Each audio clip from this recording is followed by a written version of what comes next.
Hello friends, ಇವತ್ತಿನ ದಿವಸ ನಾವು ತ್ರಿಭುಜ ಮತ್ತು ಅದರ ಗುಣಗಳು ಅನ್ನುವಂತ 7ನೇ ತರಗತಿಯ ಪಾಠದ ಲೆಕ್ಕಗಳನ್ನ ಬಿಡಿಸ್ತಾ ಇದ್ದೀವಿ. ಪ್ರಶ್ನೆ ಹೇಗಿದೆ ನೋಡಿ. ಮುಂದಿನ ಚಿತ್ರಗಳಲ್ಲಿ x ನ ಬೆಲೆ ಕಂಡುಹಿಡಿಯಿರಿ. ಹಾಗಾದ್ರೆ ಇಲ್ಲೊಂದು ಚಿತ್ರವನ್ನು ಕೊಟ್ಟಿದ್ದಾರೆ. ಇದರಲ್ಲಿ ನಾವು ಏನನ್ನ ಕಂಡುಹಿಡಿಯಬೇಕಾಗಿದೆ? x ನ ಬೆಲೆಯನ್ನ ಕಂಡುಹಿಡಿಯಬೇಕಾಗಿದೆ. ಹಾಗಾದ್ರೆ ಇದು ಎಂತ ಚಿತ್ರ ಅಂದ್ರೆ ನೋಡಿದ ಕೂಡಲೇ ಗೊತ್ತಾಗ್ತಾ ಇದೆ. ಇದೊಂದು ತ್ರಿಭುಜ. ಈ ತ್ರಿಭುಜಕ್ಕೆ ಹೆಸರನ್ನ ಕೊಟ್ಟಿದ್ದೇವೆ. ಯಾವುದು? ತ್ರಿಭುಜ ಎ ಬಿ ಸಿ. ತ್ರಿಭುಜ ಎ ಬಿ ಸಿ ಯಲ್ಲಿ ನಾವು ಏನ್ ಮಾಡ್ಬೇಕಾಗಿದೆ? ಎಕ್ಸ್ ಬೆಲೆಯನ್ನ ಕಂಡುಹಿಡಬೇಕಾಗಿದೆ. ಹಾಗಾದ್ರೆ ಎಕ್ಸ್ ಬೆಲೆಯನ್ನ ಕಂಡುಹಿಡಬೇಕಂದ್ರೆ ತ್ರಿಭುಜದ ಗುಣಗಳು ನಮಗೆ ಗೊತ್ತಿರಬೇಕು. ಹಾಗಾದ್ರೆ ಏನಪ್ಪಾ ಅಂದಾಗ ಇವು ಮೂರು ಬೆಲೆಗಳು ಅದಾವಲ್ಲ, ಕೋನದ ಅಳತೆಗಳು, ಇವು ಒಳ ಕೋನಗಳಂತ ಕರಿತಾ ಇದ್ದೀವಿ. ಹಾಗಾದ್ರೆ ತ್ರಿಭುಜದ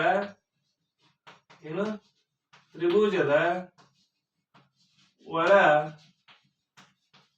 ಕೋನಗಳ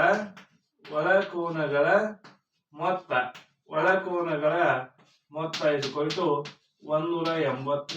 180 ಡಿಗ್ರಿ ಅಂತೇಳಿ ನಮಗೆ ಗೊತ್ತಿದೆ. ಹಾಗಾದ್ರೆ ಈ ಒಂದು ಗುಣವನ್ನು ಇಟ್ಟುಕೊಂಡು ನಾವು ಏನನ್ನು ಮಾಡಬೇಕಾಗಿದೆ?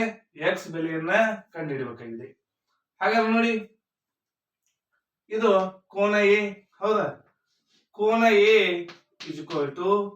ಎಷ್ಟಿದೆ ಅಂದಾಗ ಎಕ್ಸ್. ಕೋನ ಎ ಎಷ್ಟಿದೆ? ಎಕ್ಸ್ ಇದೆ. ಕೋನ ಬಿ 50 ಡಿಗ್ರಿ. ಅದೇ ರೀತಿಯಲ್ಲಿ ಕೋನ ಸಿ ಎಷ್ಟಿದೆ? 60 ಡಿಗ್ರಿ. ನಮಗೆ ಏನು ಕಂಡಿದೆ ಅಂದರೆ ಎಕ್ಸ್ ಕಂಡಿದೆ ಅಂದರೆ ಎಕ್ಸ್ ಅಂದ್ರೆ ಕೋನ ಎ. ಹಾಗಾದ್ರೆ ಇವು ಮೂರು ಏನು? ಎ ಬಿ ಸಿ ಗಳು ಈ ತ್ರಿಭುಜದ ಒಂದು ಕೋನಗಳು, ಹೌದಾ? ಹಾಗಾದ್ರೆ ನಾವು ಇದನ್ನ ಯಾವ ರೀತಿಯಾಗಿ ಬರೀಬಹುದು ಅಂದ್ರೆ ತ್ರಿಭುಜದ ಒಳಕೋನಗಳ ಮೊತ್ತ ಅಂದಾಗ ಕೋನ ಎ ಪ್ಲಸ್ ಕೋನ ಬಿ ಪ್ಲಸ್ ಕೋನ ಸಿ. ಹಾಗಾದ್ರೆ ಈ ಮೂರು ಕೋನಗಳನ್ನು ಕೂಡಿಸಿದಾಗ ನಮ್ಗೆ ಎಷ್ಟಾಗಬೇಕು? 180 ಡಿಗ್ರಿ. ನಮ್ಗೆ ಏನೇನು ಗೊತ್ತಿದೆ ಅದನ್ನ ತುಂಬಿ ಬಿಡೋಣ. ಕೋನ ಎ ಅಂದ್ರೆ ಎಕ್ಸ್ ಪ್ಲಸ್ ಕೋನ ಬಿ ಅಂದ್ರೆ 50 ಡಿಗ್ರಿ, ಕೋನ ಸಿ ಅಂದ್ರೆ 60 ಡಿಗ್ರಿ = 180 ಡಿಗ್ರಿ. ಈಗ ಇವನ್ನ ಎರಡು ಕೂಡಿಸೋಣ. ಎಕ್ಸ್ ಪ್ಲಸ್ 50ಕ್ಕೆ 60 ಕೂಡಿಸಿದಾಗ 110 ಡಿಗ್ರಿ ಆಯ್ತು = 180 ಡಿಗ್ರಿ. ಹೌದಾ? ನಮಗೆ ಏನ್ ಬೇಕಾಗಿದೆ? ಎಕ್ಸ್ ಬೇಕಾಗಿದೆ. ಎಕ್ಸ್ ಹೀಗೆ ಬರೋಣ. ಬಲಗಡೆ ಏನಿದೆ? 180 ಡಿಗ್ರಿ. ಈ 110ನ್ನ ಬಲಭಾಗಕ್ಕೆ ತೆಗೆದುಕೊಂಡು ಹೋದಾಗ ಇಲ್ಲಿ ಪ್ಲಸ್ ಇದ್ದದ್ದು ಆ ಕಡೆ ಹೋದಾಗ ಮೈನಸ್ ಆಗ್ತಾ ಇದೆ. 110 ಡಿಗ್ರಿ. 180 ಡಿಗ್ರಿಯಲ್ಲಿ 110ನ್ನು ಕಳೆದಾಗ ನಮ್ಗೆ ಎಷ್ಟು ಸಿಗ್ತಾ ಇದೆ? 70 ಡಿಗ್ರಿ ಸಿಗ್ತಾ ಇದೆ. ಹಾಗಾಗಿ ಎಕ್ಸ್ ಎಷ್ಟಾಯ್ತು? 70 ಡಿಗ್ರಿ.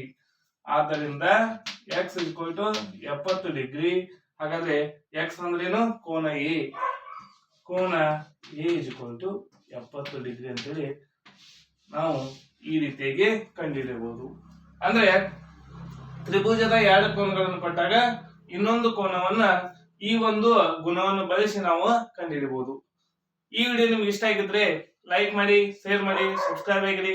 ಹೀಗೆ ನಮ್ಮ ಯೂಟ್ಯೂಬ್ ಚಾನಲ್ ಎಲ್ಲ ವಿಡಿಯೋಗಳನ್ನ ನೋಡ್ತಾ ಇರಿ. Thank you.